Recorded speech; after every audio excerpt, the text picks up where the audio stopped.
Prior to Monday night, the chatter around Joshua Dobbs was whether he'd emerge as a hot free agent and a full-time starting quarterback next season.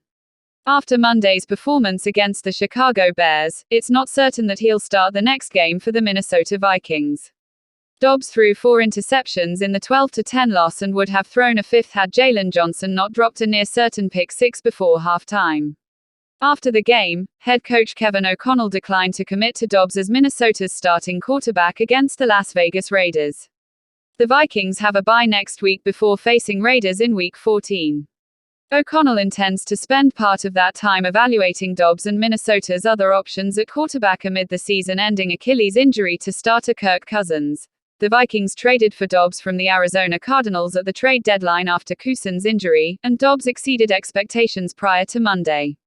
In 3 games against the Atlanta Falcons, New Orleans Saints and Denver Broncos, Dobbs completed 65.6% of his passes for 6.7 yards per attempt and 215.7 yards per game with 4 touchdowns and 1 interception.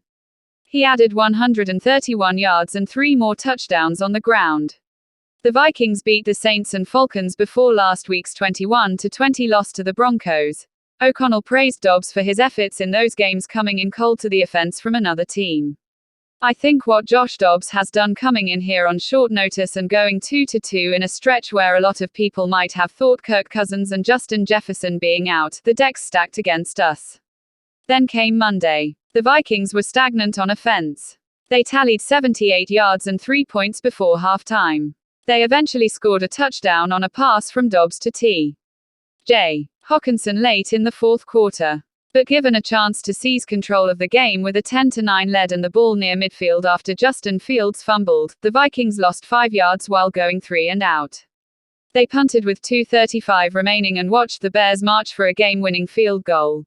Dobbs completed 22 of 32 passes for 185 yards, 5.8 yards per attempt with 1 touchdown and 4 interceptions.